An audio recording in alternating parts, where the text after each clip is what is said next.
ওয়াসসালামু আলা মান ইত্তাবাল হুদা রব্বি জিদনি ইলমা। সূরা ইয়াসিন 36 নম্বর সূরার যে 21 নম্বর আয়াত, ইত্তাবিউ মান লা ইয়াসআলুকুম আজরান ওয়া হুম মুহতাদুন। রাগ করার কোনো কারণ নাই।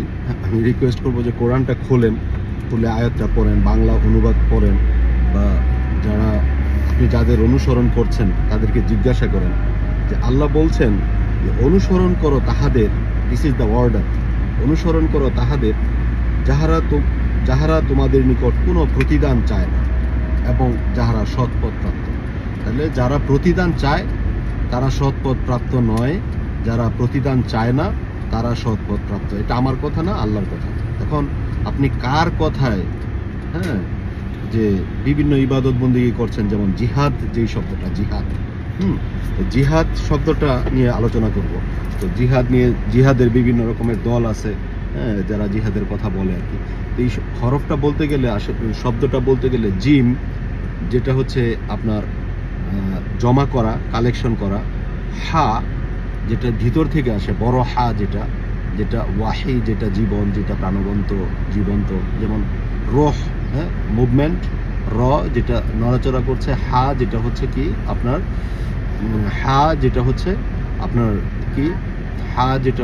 ওয়াহি, যেটা হচ্ছে জীবন, রোহের কারণে আমরা বেঁচে আছি। তাহলে জিম হা, জিম যেটা হচ্ছে জমা করা, কালেকশন করা, হা যেটা হচ্ছে ওয়াহি, জিম হা, জিম যেটা হচ্ছে জমা করা, হা যেটা হচ্ছে জীবন, যেটা হচ্ছে ওয়াহি, আর দাল যেটা হচ্ছে দলিল। ওয়াহির যে দলিল বা এভিডেন্স, দাল যেটা হচ্ছে শক্ত, যেটা হচ্ছে মজবুত, জিম যেটা জমা করা, হা যেটা হচ্ছে জীবন, জীবন্ত, প্রাণবন্ত, ওয়াহি, আর দাল যেটা হচ্ছে দলিল, যেটা হচ্ছে এভিডেন্স। জিম হা দাল, আবার সেম একই শব্দ, জিম এবং দাল ঠিক থাকবে। এই হা, বড় হাটাকে আমরা সরিয়ে দিয়ে যদি ছোট গোল হা যেটা, ওইটাকে যদি নিয়ে আসি, তাহলে এই যে এটা, যেখানে হচ্ছে যে আপনার ইচ্ছা, আকাঙ্ক্ষা, কামনা, বাসনা, মানুষের এইখানে দেখলে বোঝা যায় যে তার মনের ভিতরে কি আছে। এটা হচ্ছে ইচ্ছা, আকাঙ্ক্ষা, যে আপনি কি ডিজায়ার করেন, কি উইল করেন, কি উইশ করেন, এটা হচ্ছে হা। তাহলে জমাকৃত ইচ্ছাগুলো, আশাগুলো, উইলগুলো, উইশগুলো, এটা হচ্ছে জিম এবং হা, ছোট হা, আর দাল যেটা হচ্ছে এভিডেন্স বেস। এখন আপনি কোন দলিল বা কোন এভিডেন্সের প্রতি আপনি হাসি খুশি, যে যে কোনো এভিডেন্স দেখার পরে দেখা যাচ্ছে যে আপনার এখানে মুখ কালো হয়ে যায়, সেটাও আল্লাহ কোরআনের মধ্যে বলছেন। তাহলে একটা হলো যে হা এবং দাল যেটা হচ্ছে হুদা, এটা হচ্ছে জিম, যে কোন হুদা জমা হলে আপনি খুশি, কোন পথে, এই যে হুদা মানে পথ বলা হয়, হা এবং দাল যেটা ছোট হা। তাহলে হুদার আগে যদি জিম আসে, তাহলে জমাকৃত যেই আপনার ইচ্ছা ভিত্তিক যেই দলিল। এখন এখানে কিন্তু স্বাধীনতা দেওয়া হয়েছে, আপনি কোরআনের প্রতি, আপনি আল্লাহর যে রিভিলড মেসেজ, কোনো আয়াত, কোনো ইনস্ট্রাকশন, তো সেটা দেখলে আপনার মধ্যে আসলে কি জমা হয়, হাসি খুশি জমা হয়, নাকি আয়াত শুনলে আপনার ওটার বিরোধিতা করার ইচ্ছা হয়, যে ওটাকে অস্বীকার করার ইচ্ছা হয়, যে আপনার অন্য কোনো ওয়াহি, আল্লাহর ওয়াহিকে বাদ দিয়ে অন্য কোনো ওয়াহির প্রতি আপনি সন্তুষ্ট। তো সেটা হচ্ছে বড় হা, যেটা হচ্ছে ওয়াহি। ওয়াহিটা আবার দুই রকম, যেটা সূরা ইয়াসিনের 36 আল্লাহ বলছেন যে আমি প্রত্যেকটা জিনিসকে তৈরি করেছি জোড়ায় জোড়ায়। তাহলে জিম হা দাল যেটা হচ্ছে জমাকৃত ওয়াহি, যেটা এভিডেন্স। তো এখন কোরআন হচ্ছে আপনার একটা এভিডেন্স, দলিল, এবং কোরআনের বাইরে নবীর নামে, রাসূলের নামে, সাহাবীদের নামে বিভিন্ন রকম এভিডেন্স তৈরি করা হয়েছে, দলিল। তারা দলিল দেয় ওইগুলো থেকে, ওইটা কিন্তু তাদের হুদা, হা এবং দাল, এটা তাদের হুদা। কিন্তু আল্লাহর হুদা কিন্তু এটা না। আল্লাহর হুদা কিন্তু নির্ধারিত, যেটা সূরা বাকারার যে আপনার প্রথম দিকে, যে আলিফ লাম মিম যালিকাল কিতাব লা রাইবা ফীহি হুদাল লিল মুত্তাকিন। এই যে আল কিতাব, একমাত্র কিতাব, নির্ধারিত কিতাব, যেগুলো রিভিল যে মেসেজ, রিভিল যে ইনস্ট্রাকশন, সেটা যেগুলো হচ্ছে সত্য। আর রিভিল মেসেজের এগেনস্টে যেগুলো যায় সেটাও দলিল, সেগুলোও এভিডেন্স, কিন্তু সেগুলো কোনো ব্যক্তি কর্তৃক নির্ধারিত, যেটা 2 নম্বর সূরার যে 79 নম্বর আয়াতে আল্লাহ বলছেন যারা নিজ হাতে কিতাব লিখে তাদের জন্য ধ্বংস ধ্বংস ধ্বংস, এবং তাদের উদ্দেশ্য কিন্তু সামানান কালিলা, যেটা আমরা সূরা ইয়াসিনের 36 এর 21 থেকে দেখছি যে কোনো বিনিময় হবে না এখানে।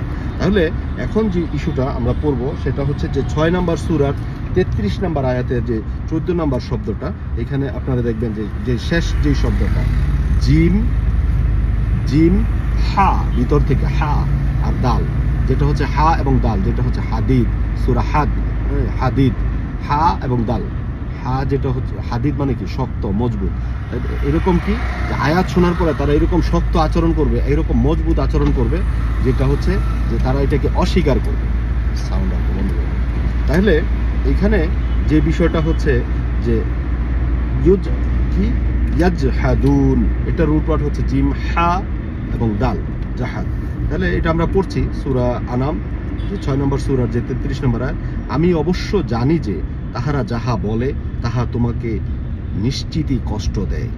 ওরা যে সমস্ত কথাগুলো বলে, এগুলো যারা কোরআন বুঝে, কোরআন বোঝার চেষ্টা করে, আল্লাহর আয়াত বোঝার চেষ্টা করে, মানার চেষ্টা করে, তো তাদের এগেনস্টে তারা অনেক কথা বলে যেগুলো তাদেরকে কষ্ট দেয়। বলে যে ওরা কাফের, কোরআনের কথা বলে যে ওরা মুনকারিনে হাদিস, ওরা হচ্ছে কাফের, ওরা মুশরিক, ওরা নবীকে মানে না, হ্যাঁ, নবীকে অস্বীকারী, এরকম কথাগুলো বলে আর কি। আল্লাহ বলছেন যে তাহা তোমাকে নিশ্চয়ই কষ্ট দেয়, কিন্তু তাহারা তোমাকে তো মিথ্যাবাদী বলে না, বরং জালিমেরা আল্লাহর আয়াতকে অস্বীকার করে। যে কোনো আয়াত আসলে ওইটাকে ব্যাখ্যা দিয়ে হাদিসের নামে, তাফসিরের নামে আপনাকে ঘুরে অন্যদিকে নিয়ে যাবে। আসলে মূলত তারা কি করে, যে আল্লাহর যে আয়াত সেগুলোকে তারা অস্বীকার করে, এবং তাদের পরিচয় আল্লাহ বলে দিচ্ছেন যে তারা হচ্ছে জালিম, এটা বৈশিষ্ট্য। তাহলে ইউজহাদুন যেটা হচ্ছে যে তারা অস্বীকার করে, এই যে জিম হা এবং দাল। তো প্রত্যেকটা জিনিসেরই আপনার পজিটিভ এবং নেগেটিভ দিক আছে। যেমন আমাকে যদি বলা হয় যে আপনি কি এই আল্লাহর কোরআন বাদে যে বড় বড় আলেম স্কলার তারা যেগুলো লিখছে, তো সেটার কি আপনি স্বীকার করেন? আমি বলবো যে কি আমি ওটাকে অস্বীকার করি। তখন ওইটা কিন্তু আমার ক্ষেত্রে ইয়াজহাদুন, যে জিম হা এবং দাল, যেটা হচ্ছে যে আসলে কোনো কিছু অস্বীকার করা। তো অস্বীকার করলে কি হয় ব্যাপারটা, এটা কিন্তু আসলে একরকম ফাইটিং হয়ে যাচ্ছে, যে আমি একটা বিশ্বাস করতেছি, তারা এটাকে অস্বীকার করতেছে। তারা যেই এভিডেন্সকে, যেই দলিলকে তারা আপনার ওয়াহি মনে করতেছে, কিন্তু আমার কাছে সেটা হচ্ছে শয়তানের ওয়াহি। এখানে কিন্তু কনফ্লিক্ট হয়ে যাচ্ছে, কিন্তু আল্লাহর কোরআনে কিন্তু কনফ্লিক্টের কোনো ইনস্ট্রাকশন নাই। এখন এটা গেল জিম হা এবং দাল, যেটা হচ্ছে অস্বীকার করা, যেটা হচ্ছে শক্তভাবে আপনার যে এমনভাবে তারা তাদের ভিতরে জমা হয়েছে যে তারা ওইটা শক্তভাবে আঁকড়ে ধরে আছে। আর যেটা হচ্ছে যে আপনার জিম ছোট হা, যেটা যেখানে পরিচয় ফুটে ওঠে, যেটা হুদা, যে হা এবং দাল যেটা হুদা, জিম জিহাদ। তো এইটা আমরা পাবো 25 নম্বর সূরার যে 52, 2-5 25, এটাই ঘুরিয়ে দেন 5-2 52 মুখস্থ রাখার জন্য, যে 25-এর 52, যেটা হচ্ছে যে ফালা তুতিউল কাফিরিনা ওয়াজাহিদহুম বিহি জিহাদান কাবীরা, যে সুতরাং তুমি কাফেরদের অনুগত্য করিও না, এবং তুমি কোরআনের সাহায্যে উহাদের সঙ্গে প্রবল অভিযান চালাইয়া যাও, মানে জিহাদ চালিয়ে যাও। তাহলে জিহাদ মানে আমাদেরকে যেটা শেখানো হচ্ছে, যে জিহাদ মানে হচ্ছে কি আপনার জিহাদ মানে হচ্ছে যে মারামারি করা, কাটাকাটি করা, রক্তারক্তি করা, তো এরকম। কিন্তু জিহাদটা কি জিম জমা করা, কালেকশন করা, হা ইচ্ছা অনুযায়ী, দাল এভিডেন্স থেকে। মানে আপনি যখন এই কোরআন থেকে, আপনি যখন আল্লাহর যে নাজিলকৃত বিধান, এই হুদা যখন আপনার ভিতরে জমা করতে থাকবেন, এটা একটা সাধনার ব্যাপার, প্রচেষ্টার ব্যাপার, কন্টিনিউয়াস লেগে থাকার ব্যাপার। তো সেটা হচ্ছে বিষয়। এখন ওইটা আপনার ভিতরে যদি জমা থাকে, দেন আপনি তাদের যে যারা শয়তানের ওয়াহি নিয়ে কথা বলে তাদের বিরুদ্ধে আপনি কথা বলতে পারবেন।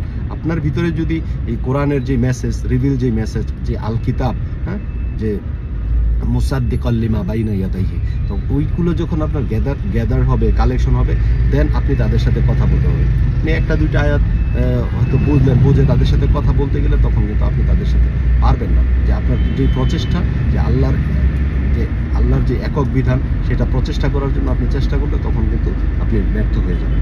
তাহলে আমরা যে বিষয়টা দেখলাম, যে আবার রেফারেন্সটা একটু দিচ্ছি, যে 25 নম্বর সূরার 52 নম্বর আয়াতের যে 4 নম্বর শব্দ, যেটা হচ্ছে জিম ছোট হা, যেটা গোল হা, এবং দাল যেটা জিহাদ। এখানে কিন্তু হুদাটা জমা করা, এটা হচ্ছে আসলে জিহাদ, হ্যাঁ। আর যেটা 6 নম্বর সূরার 33 নম্বর আয়াতের যে 14 নম্বর শব্দ, যেটা হচ্ছে আপনার জিম জমা করা, হা যেটা ভিতর থেকে আসে, হা এবং দাল যেটা হচ্ছে শক্ত মজবুত। তো জমা করে শক্ত মজবুত যে আপনার আপনার এরকম হয়ে যায় যে শক্ত শক্ত জিনিস কি আসলে লোহা কিন্তু আপনি অতিক্রম করতে পারবেন না। একটা লোহার গেট থাকলে আপনি ওটার বাইরে যেতে পারবেন না। এটা আসলে বাধা দেয় আপনার যে শক্তভাবে, হ্যাঁ, এভিডেন্স। তো তারা ওইটাকে তারা শক্ত মনে করে, কিন্তু আল্লাহ কিন্তু এখানে বলে দিয়েছেন যে তারা তোমার যতই বিরোধিতা করুক, যত কিছুই করুক, তারা হচ্ছে আসলে পরিচয়টা হচ্ছে তাদের জালেম। জি, সালাম।